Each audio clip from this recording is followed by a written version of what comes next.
Recordáis que el capítulo 8 al final nos dejó con una palabra de ánimo tremenda en nuestras vidas, de que el Señor estaba por nosotros, su amor estaba de forma incondicional por sus hijos, y de que aunque pasáramos por pruebas, por tribulaciones, no había nada que nos pudiera mover de la base de que Él nos ama y Él quiere llevarnos adelante. Amén. Y esto nos anima como personas, como hijos y también como cuerpo, a saber que tenemos un Dios que está a favor de sus hijos. Y de repente, cuando entra el capítulo 9, verás que empieza hacia un cambio el apóstol Pablo y comienza a hablar de un asunto diferente. En los capítulos 9, 10 y 11, la centralidad que tienen, o una de ellas, es el tema de Israel como nación, lo cual es muy importante, ¿verdad? Saber qué pasa con el Israel como nación y con los planes que Dios tiene con Israel como nación, porque no solamente aprendemos y nos informamos de lo que pasa con ellos, sino que aprendemos de cómo es nuestro Dios. Y uno de los temas principales que se trata en estos 3 capítulos es el tema de la soberanía de Dios, que si bien es cierto que es muy enfatizado en ciertas partes del cuerpo de Cristo, en otra parte del cuerpo de Cristo no es tan enfatizado, y es un tema importante en la Biblia, el tema de la soberanía de Dios.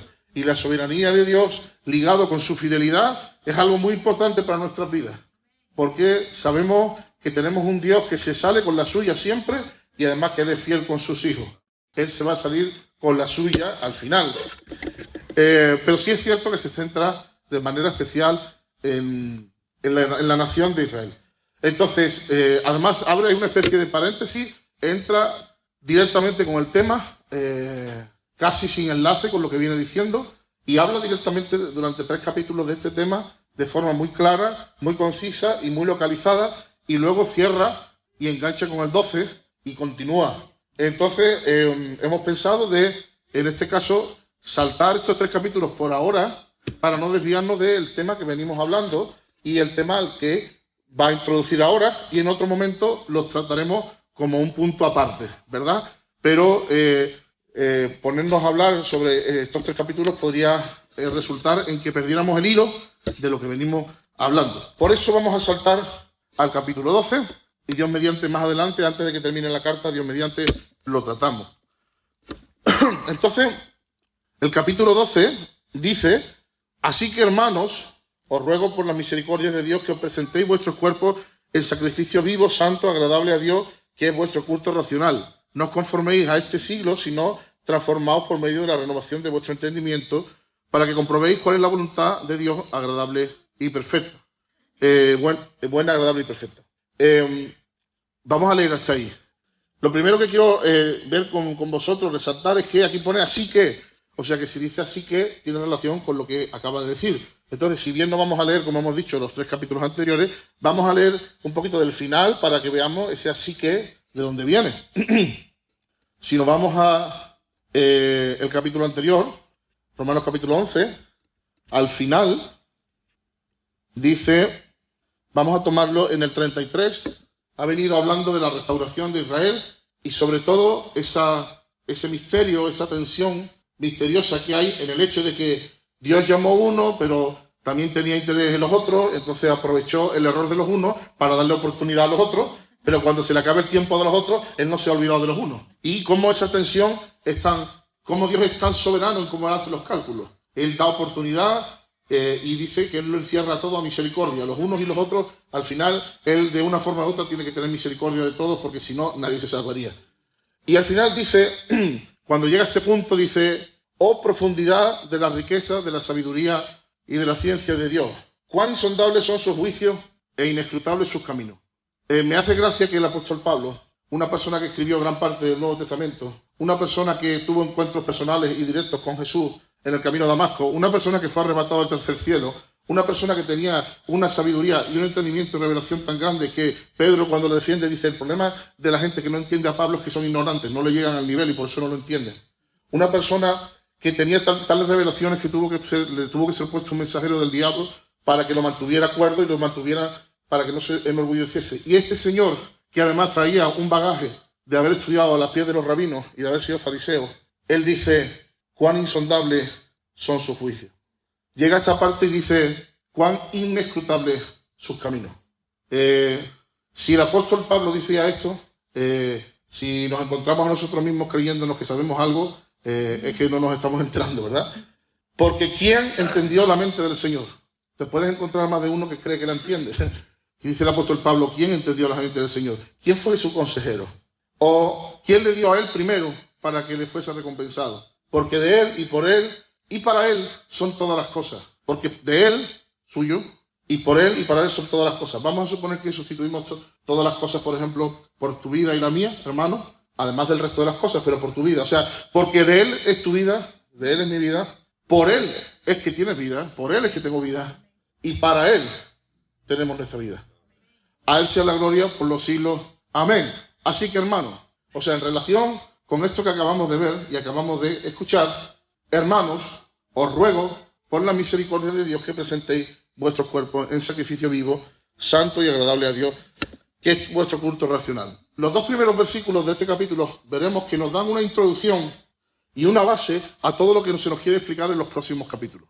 Si nos fijamos hasta la fecha, la mayoría de la carta, sobre todo después de que habló de la condición de la humanidad, ha sido una carta muy personal, aunque siempre ha hablado de nosotros, en plural, pero ha venido hablando sobre la relación que hay de Dios con el pecador y del pecador y el justificado respecto a Dios. O sea, es bastante personal.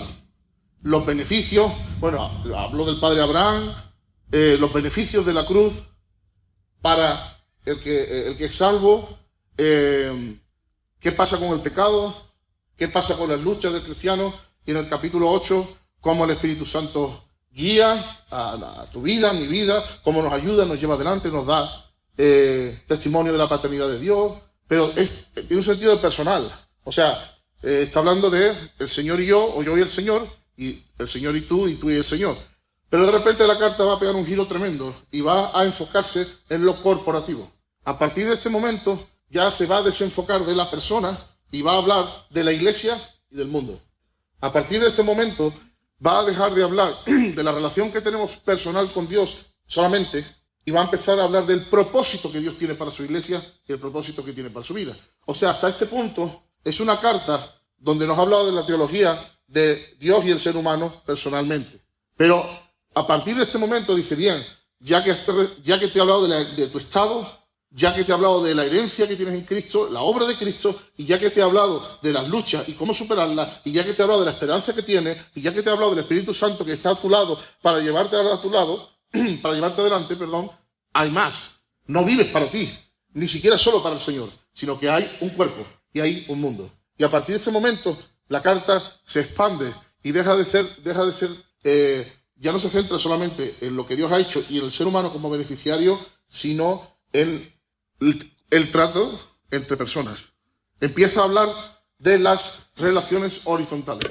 Así que si lo quieres ver de esta manera, hasta el capítulo 8, la carta ha sido sobre todo la relación vertical entre Dios y el ser humano, y la relación vertical entre el ser humano y Dios. Los capítulos 9, 10 y 11 son la relación vertical entre Dios y una nación particular escogida, que es la de Israel. Pero a partir del 12 y hasta el 16 veremos que cambia el enfoque y empieza las relaciones horizontales. Empezará a hablar de las relaciones entre los hermanos y luego hablará de las relaciones con los que no son hermanos, con el mundo, y luego hablará de la gran comisión. ¿Bien? ¿Nos entendemos? Noto cara de que algunos están perdidos. No os desconectéis, hermanos. Entonces, estos dos versículos primero ponen la base para todo lo que va a decir después. ¿Por qué digo que ponen la base? El versículo primero nos habla de la consagración. La consagración no solamente como un acto en el sentido religioso, sino como una separación. Algo consagrado es algo separado para un propósito, ¿cierto o no? Entonces nos habla de una consagración. Y la segunda parte nos habla del propósito, nos habla de la voluntad de Dios. Para poder vivir todo lo que está en el 12, 3, 4, 5, 6, 7, 8, necesitamos poner estas dos primeras bases. La consagración de nuestras vidas, ya no solamente al Señor, sino a su obra, y la voluntad de Dios para nuestras vidas. Vamos viendo, así que, relativo a lo que ha dicho, hermanos, es curioso porque dice hermanos os ruego, por lo tanto, ¿a quién le está hablando aquí? A los hermanos. Y si les está rogando una cosa, significa que es posible que no se dé esa cosa. Por lo tanto, no se da de forma automática, que es una de las primeras cosas que podemos observar y con las que nos podemos identificar en el cuerpo de Cristo. Hay gente, nos puede pasar, quizás lo identificas en tu vida o en mi vida, que recibe un testimonio y una revelación de lo que Dios es para él y él es para Dios, pero luego nunca toma el siguiente paso de ser parte, consagrar su vida al propósito de Dios para la iglesia y para el mundo. Por lo tanto, sí, delante de Dios hay una relación, pero viene a ser casi nulo en las relaciones horizontales con sus hermanos y mucho menos en la voluntad de Dios. O sea, vengo a hacer, en términos prácticos, un cero a la izquierda. Por eso hay tantos miles de cristianos que en términos prácticos de la extensión del reino y de la iglesia son un cero, o podríamos ser un cero a la izquierda. Y eso no significa que no hay una relación con Dios, pero por alguna razón, no estamos recibiendo este ruego de Pablo. Os ruego que hagáis lo siguiente.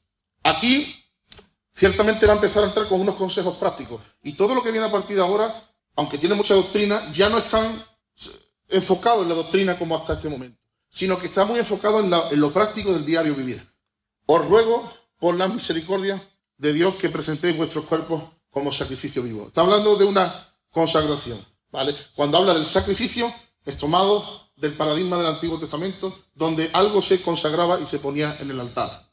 La diferencia principal es que era un sacrificio que moría, y aquí el sacrificio es vivo. Ahora, sin adelantarnos, dice, os ruego por las misericordias de Dios. ¿Cuáles son esas misericordias de Dios? Hay varias veces en la epístola de los Romanos donde se dice, así que. Si no me acuerdo de memoria, creo que hay 3 en el capítulo 5, versículo 1. Así que justificado ahora pues por la fe, tenemos paz para con Dios. Luego tenemos el así que de Romanos 8, capítulo 1. Así que ahora no hay condenación en los que están en Cristo Jesús. Y ahora tenemos otro así que. Y si lo miras con calma te das cuenta que esos así que tienen mucho sentido porque dan lugar al siguiente paso, el cambio de marcha al que Pablo quiere llevar la carta. Son unos así que embrague, por decirlo de una manera. Entonces nos dice, así que, y nos habla de unas misericordias. ¿Cuáles son estas misericordias? Las misericordias de Dios las has venido describiendo durante toda la carta. Si quieres un día puedes mirar con calma desde Romanos capítulo 1 a Romanos capítulo 11, último versículo, la enseñanza de la misericordia de Dios a través de toda la carta. Verás que en toda la carta hasta el momento se ha venido hablando de las misericordias de Dios, de una manera o de otra. ¿Qué misericordia? Mira, empezando por Romanos 1, la misericordia que tiene que ver con la justificación de la culpa y del pecado, la adopción en Jesús, la identificación con Cristo, la misericordia de haber sido puestos bajo la gracia y no bajo la ley, su misericordia en haber recibido el Espíritu Santo para que more en nosotros, su misericordia en las promesas que tenemos incluso en medio de la aflicción, su misericordia en la posición que ahora tenemos en la elección de Dios, de lo que se hablaría en el 9, 10 y 11, y su misericordia en una certeza de una gloria venidera, una confianza de no estar separados del amor de Dios, una confianza de la fidelidad continua de Dios. Os ruego por la misericordia, os ruego por todas las misericordias que os he venido contando, que reaccionéis de la forma de vida, que reaccionemos de la forma de vida. O sea, si yo he venido hablando de una misericordia que es tremenda, porque dije cuál era la condición del mundo, dije cuál era la condición de los que se creen superiores moralmente, luego hablé de la condición de los que se creen religiosos, más tarde dejé claro cómo todos estamos fuera de cualquier posibilidad de alcanzar justicia por nosotros mismos, y os hablé de la misericordia que Dios ha tenido para que, aparte de la ley, venga la justicia que es por la fe, la gran misericordia que Dios nos ha tenido. Y cómo él tuvo misericordia en Romanos 4 de la vida de Abraham, y cómo él lo fue guiando, y cómo lo fue llevando, y se hizo padre de nosotros en la fe. Pero cómo he tenido misericordia de vosotros en capítulo 5, cuando os hablo de los beneficios que tenéis por la obra de Jesucristo, que tenéis paz, que tenemos redención, que tenemos acceso a la gracia, que podemos gloriarnos incluso en medio de las tribulaciones. Y la misericordia que he tenido, teniendo en cuenta la que os cayó encima por el pecado de Adán, pero ahora mucho más en Cristo, mucho más, todas estas misericordias os han alcanzado. Y llegando al capítulo 6, cuando os hablo del pecado, la misericordia de haberos liberado del dominio, de la esclavitud del pecado. Y cómo Cristo se hizo pecado por nosotros, el justo muerto por los injustos, para que los injustos tuviéramos paz para con Dios. Misericordia, misericordia, misericordia. Incluso os he quitado de debajo de la ley, una ley que os señalaba el pecado, pero no era misericordia, no os decía cómo poder salir de esa situación, no os decía cómo poder alcanzar una vida victoriosa. ¿Y qué os he traído? El Espíritu Santo, que con misericordia se pone al lado nuestra y nos lleva adelante. Y cuando estamos de capa caída, Él nos recuerda que tenemos identidad y que está con nosotros y que nos guía y que nos recuerda la paternidad. Y la misericordia que tengo con vosotros cuando no sabéis ni cómo orar y mi Espíritu intercede por vosotros. Y en la última parte del capítulo 8, como la misericordia que tengo que incluso hago que todo, hasta las situaciones difíciles, funcionen para vuestro bien, para que podáis llegar al propósito que os predestiné, que seáis como mi hijo, y que Él sea el primogénito en medio de muchos hermanos. Y la misericordia de decir, ¿quién os acusará? Si Dios es el que justifica. ¿Y quién condenará? Si Él murió y resucitó, pero además se levantó y está sentado a la diestra del Padre y intercede por vosotros. Y más misericordia, que es decir, ¿quién os separará de mi amor que yo tengo por vosotros? Pues por todas estas misericordias, más la misericordia que habla en el 9, 10 y 11, de que se nos ha dado una oportunidad que no merecíamos, porque vino a causa de la caída de Israel, pero que Dios ha tenido misericordia de nosotros igual que la va a tener de Israel. Ahora Pablo dice, por todas estas misericordias, por este despliegue de la misericordia de Dios por vuestras vidas, por nuestras vidas, presentad, vosotros, yo, presentad vuestros cuerpos. ¿Sabe lo que tiene el sentido de presentar? Como el que tiene que presentarse ante el tribunal, o el que tiene que presentarse a sellar el paro. Compadecer es de voluntad propia. Este texto tiene algo muy especial, y es lo siguiente, mirad, primero es una rogativa. Entonces Pablo está rogando para que los romanos experimenten lo que es el consagrarse a Dios en su cuerpo, en su vida, y cómo eso cambia absolutamente todo. Pero es que además, cuando dice presentéis vuestros cuerpos, cuerpos tiene un sentido de todo el ser. Cuando está diciendo que presentes tu cuerpo, no está diciendo lógicamente porque tu espíritu y tu alma quedan fuera de la ecuación. De hecho, se ha hablado mucho del espíritu y alma anteriormente, pero como ahora vamos a empezar a hablar de temas relacionales, hay que tratar con el cuerpo, porque con el cuerpo es con el que nos vamos a tratar los unos a los otros. Con el cuerpo el cuerpo es lo que vemos, el cuerpo es el que acciona de los unos a los otros. Con el cuerpo nos tratamos, con el cuerpo nos bendecimos, nos ministramos. Y ahora Pablo dice, presenta tu cuerpo, todo lo que tú eres, tu vida. De hecho, decir el cuerpo, que es un esclavo de nuestra voluntad, es una forma de decir el alma y el espíritu. Pero se centra en el cuerpo, muy interesante, porque además cuerpo también tiene un sentido de lo cotidiano. Presenta vuestros cuerpos, vosotros mismos, todo lo que sois, todo lo que hacéis. Me gusta como lo dice JFB, dice, tomad todas las tareas que tenéis que hacer todos los días, el trabajo ordinario en la tienda, en la fábrica, en los astilleros, en las minas, y ofrecérselo a Dios como un acto de culto. O sea, está haciendo un contraste entre, número uno, el sacrificio muerto frente al sacrificio vivo. O sea, el sacrificio muerto, que está muerto y se acabó. No, el vivo es que hoy me sacrifico y mañana me vuelvo a sacrificar y pasado me vuelvo a poner en el altar de sacrificio. Número uno. Número dos, voluntariedad frente a involuntariedad, porque el cabrito en el Antiguo Testamento no tenía elección. Aquí el apóstol Pablo ni siquiera nos manda, nos ruega que nosotros de motu propio de voluntad pongamos nuestra vida y la consagremos al Señor. Pero aparte de eso, también hay un contraste más, y es el contraste de lo espiritualista y de hecho de la idolatría, que era sobre lo cual se solía usar el tema de los sacrificios, frente a ahora una cosa muy práctica. No, tu cuerpo, la parte física y natural, por decirlo de una manera, de tu vida. No lo místico, lo natural. No me presentes solamente tus cantos, preséntame cómo trabajas en la fábrica. O sea, presenta tu cuerpo, y cuando dice presenta, lo que está diciendo es dedícalo voluntariamente, dice Pablo, por las misericordias que Dios ha mostrado, hermanos, dediquen su vida, su cuerpo, toda su vida, dedíquenla de forma voluntaria y diaria en lo práctico para que sea para el Señor. Esto es lo que a veces la Iglesia no ha entendido, que nuestras vidas deben ser consagradas, dedicadas al Señor para su obra, voluntariamente, todos los días. La parte corporal como un todo, la parte por el todo, ¿verdad?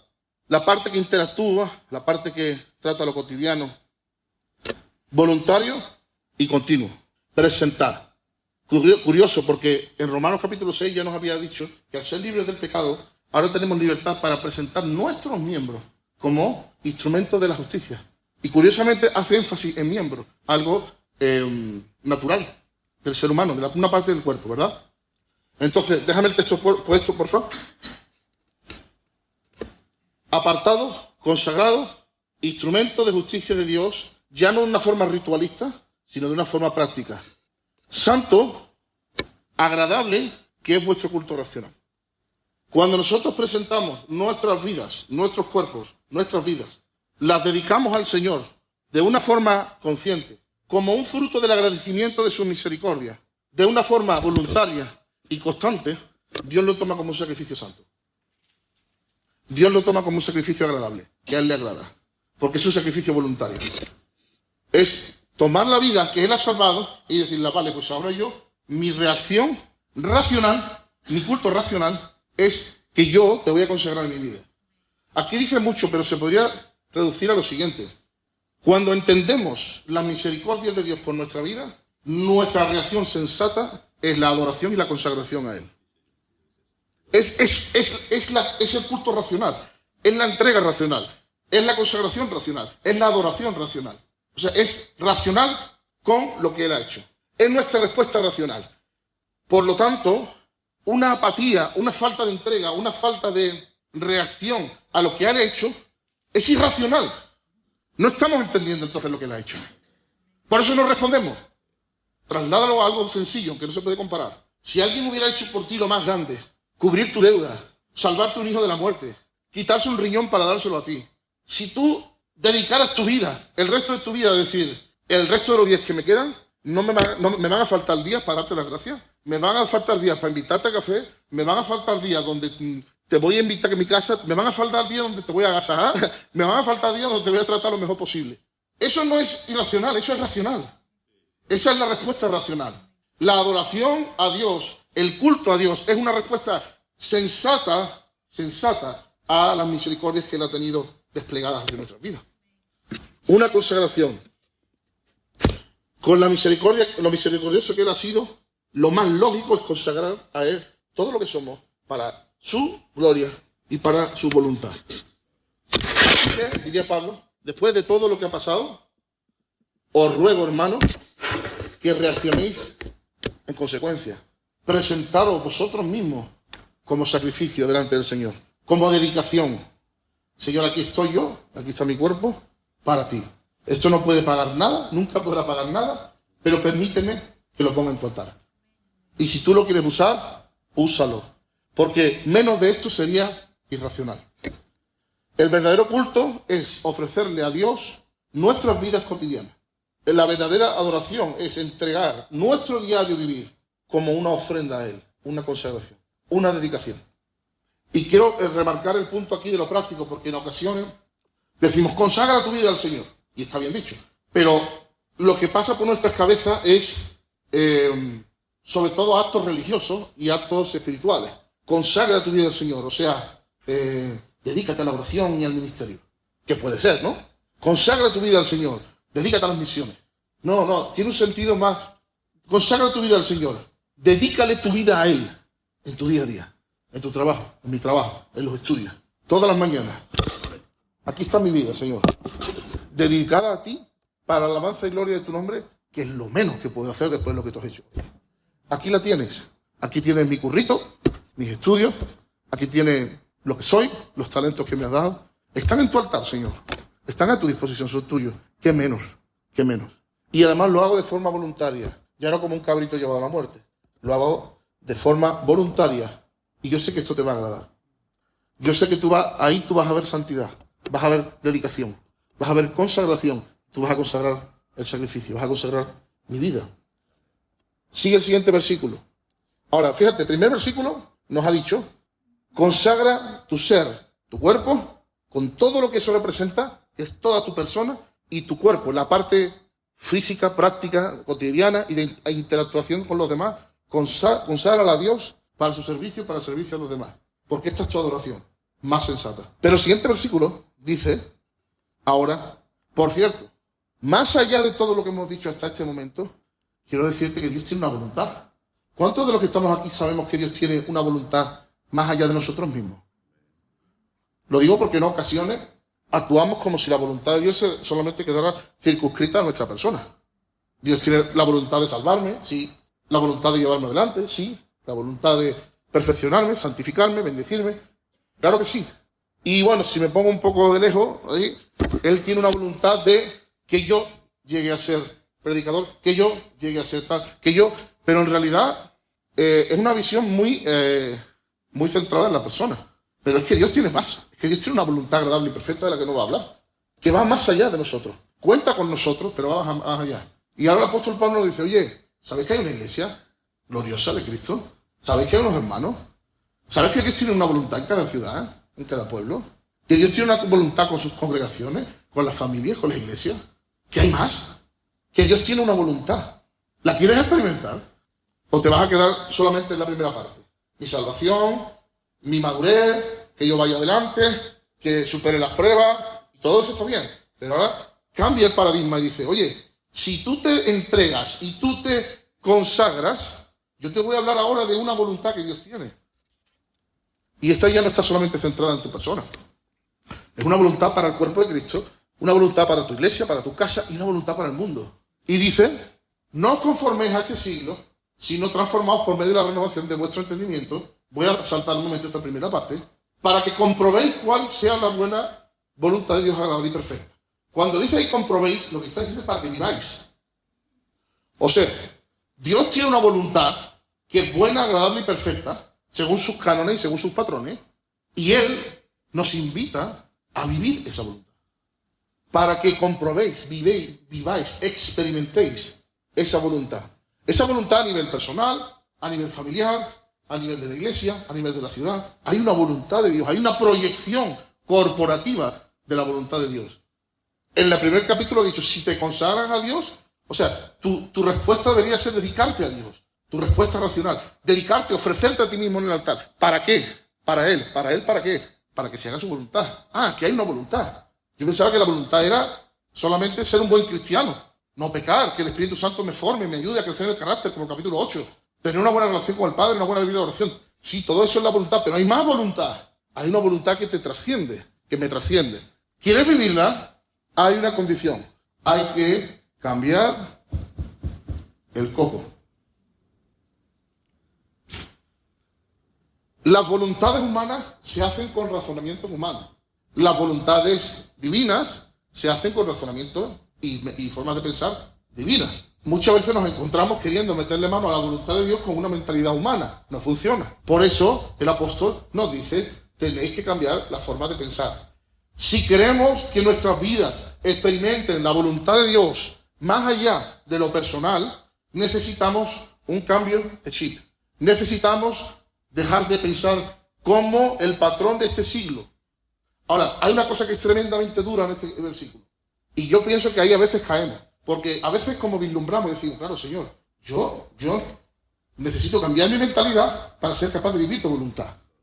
Cambio de mentalidad para vivir su voluntad. Mentalidad, voluntad. Venga, lo voy a hacer. ¿Sabes lo que pasa? Que hay dos conceptos aquí que hay que tener en cuenta. Primero, que el molde del siglo, ahí cuando dice conforméis, tiene un sentido de tomar el molde, ¿no? Como si yo meto plastilina en un molde y le hago el molde así, al final la plastilina sale con la forma de lo que era el molde. Si era un cochecito, pues sale como un cochecito. Si era una vela, sale con la forma de vela. ¿Sabéis, no? Un molde de hierro, echas la plata caliente y cuando sale la plata ha cogido la forma del molde. El molde del mundo aprieta. El mundo quiere amoldar la mentalidad de la gente, también de los cristianos. Y cuando digo amoldar, no digo necesariamente decir peca y mata y viola, que también. Pero no, sino a vivir que son 2 días.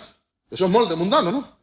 A vivir que son 2 días. Piensa en ti que si no piensas tú nadie va a pensar. Eso, cosas que tú las ves y parecen...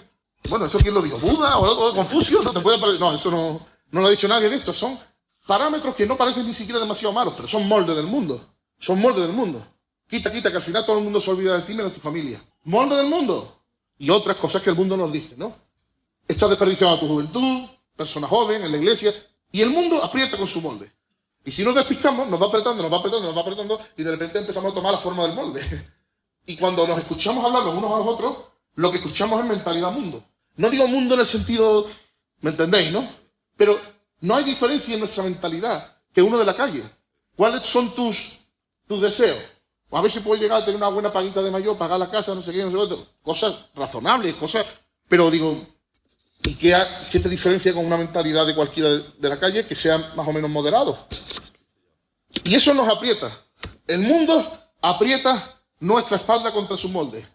Bueno, y si hablamos de ciertas cosas que ya quieren apretar hasta nuestros propios hijos, porque saben que son más blanditos, ¿verdad? Son más maleables, no están todavía...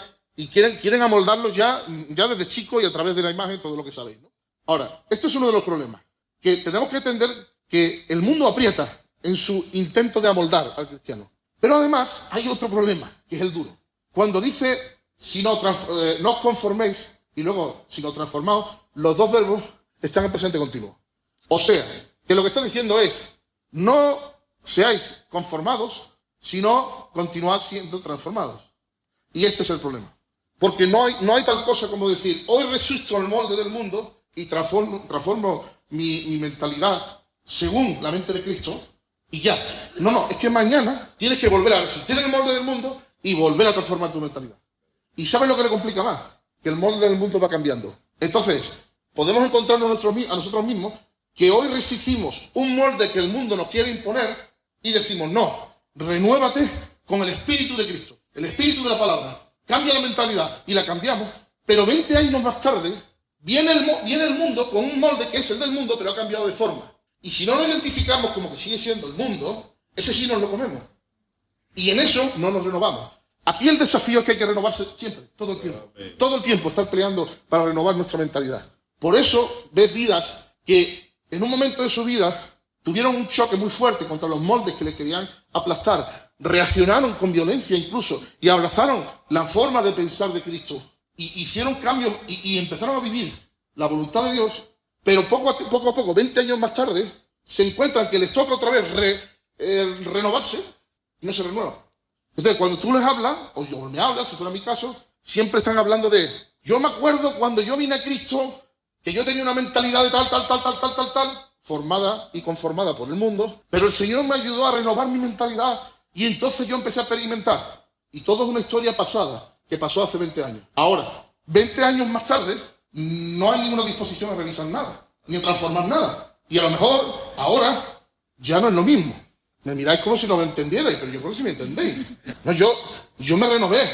Yo entendí que no, el tema no era que yo me metiera en una guerrilla y pegara tiros. No. Yo me vine a Cristo, cambié mi molde, renové mi mente y entendí. Y lo que hice fue me hice misionero.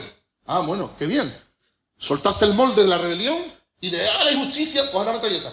Un molde que te quería atrapar y viniste al molde de Cristo, del perdón, de la entrega, del dar. Pero a lo mejor 25 años más tarde, el molde que te quiera pesar es la comodidad. Que ahora ya vives una vida cómoda, por fin. Y entonces se te escucha hablar, o se me escucha hablar, misionero y todo lo que habla es de a ver cuándo puedo cambiar la cama, poner una mejor, no sé cuánto, me voy de vacaciones, esto no sé cuánto. Y uno dice, uy, tu mente le están dando forma a pico y pala aquí, ¿eh?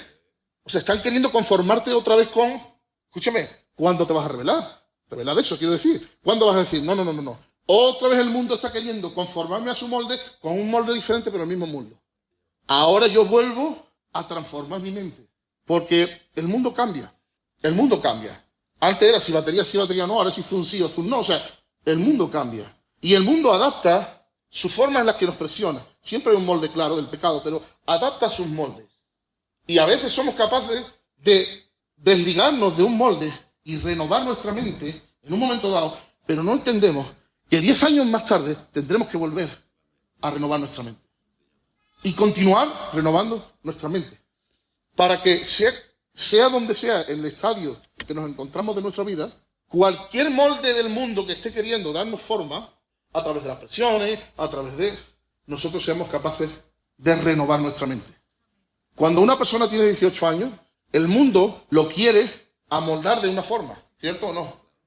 Con una vida sexual de promiscuidad, con esto, con lo otro. No estoy yo seguro que el molde que lo esté queriendo ahí atar sea la pensión, o el miedo a la pensión. ¿A cuánto me va a quedar? No, el molde es, ¿qué haces tú en la iglesia un viernes por la tarde? Tú pregúntale eso a uno de 60 años, ¿pero qué haces tú en tu casa un viernes por la tarde? Dice, ¿y qué hago? ¿Dónde quiere que esté? Aunque no fuera cristiano. Pero al de 18, el molde lo que le dice que hace un sábado por la tarde. Y vive, haz esto, haz lo otro. Y el molde aprieta. Entonces él renueva su mente y dice, no, mi vida está entregada a los propósitos de Cristo, de mi Padre. Y hasta ahora mi Padre trabaja, yo también trabajo. Sea sábado, sea lo que sea. Y vamos para adelante. Y ellos son los que necesitan cambiar, en este caso no yo. Y hay un cambio de molde. Y experimenta la voluntad de Dios. Pero ¿qué pasa 30 años más tarde? Que ahora el apego del molde, ahora a lo mejor el molde que se intenta, a lo mejor es diferente. A lo mejor es el molde del conformismo. Mira, mis vecinos se van los dominguitos de barbacoa. ¿Por qué no yo? Ahora, tú preguntaré al chaval de 18 años por lo de la barbacoa el domingo a las 12, ni le va ni le viene. Pero es que todo el mundo está en eso. Es que todo el mundo está. Y yo necesito más, trabajar más, porque necesito ganar más, porque necesito comprar más, porque necesito unos zapatos mejores. ¿Por qué? Porque el molde que ahora del mundo me está queriendo apresar no es el mismo al de 18 años, pero es el mismo mundo queriendo formatearme. Hermano, el mundo quiere formatearnos. Sí o sí, vez tras vez, y se inventan las mil maneras de formatearnos. Y lo vemos porque no todo el mundo adoptamos el formateo del mundo de la misma manera. Unos caemos en el formateo de ciertas cosas, ¿verdad? Y otros caemos en el formateo de la otra. Pero al final, el mundo ha conseguido lo que quería. Te ha bloqueado de la voluntad de Dios. Así que el molde del mundo es cambiante, es constante y te sigue persiguiendo. Por lo tanto, dice Pablo, manteneos siendo transformados por medio de la renovación de vuestro entendimiento. El entendimiento se renueva hoy, se renueva mañana, se renueva dentro de 5 años, se renueva dentro de 10 años. ¿Por qué? Las cosas cambian, el mundo cambia, los planes de Dios cambian, avanzan. ¿Y qué hacemos nosotros? Buscamos renovarnos en nuestro entendimiento para no conformarnos. ¿No te conformaste? ¿Te renovaste? Mis felicitaciones. Pero recuerda que hoy tienes que volver a decidir si vas a conformarte o si vas a renovarte. Hoy, nosotros, hermanos, tú, yo, tenemos que decidir si nos conformamos o nos renovamos. Sea cual sea el estado en el que te encuentres. Y eso es la puerta, y lo vamos a dejar aquí, para entrar en la voluntad de Dios.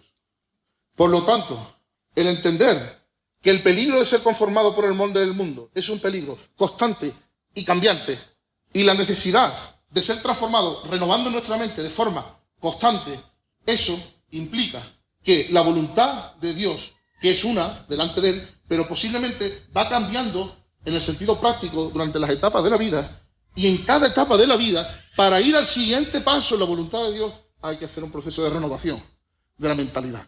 Esto no es cuestión de abrir las llaves y ya todo es diáfano. No, abro una llave, camino, me encuentro otra llave, abro la siguiente puerta y doy el paso. Y vamos, cada uno, delante de Dios, como familia, como casa, como persona, va diciendo cuáles son las cosas en mi mente que tienen que ser renovadas, porque se han conformado al parámetro del mundo y me están impidiendo que yo pase a lo siguiente en la voluntad de Dios.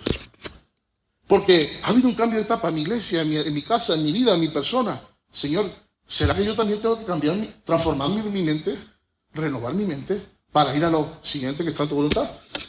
¿Vale? Resumo. El apóstol Pablo nos dice, por todo lo que el Señor ha hecho contigo, lo más sensato es que te consagres a Él y te dediques a Él.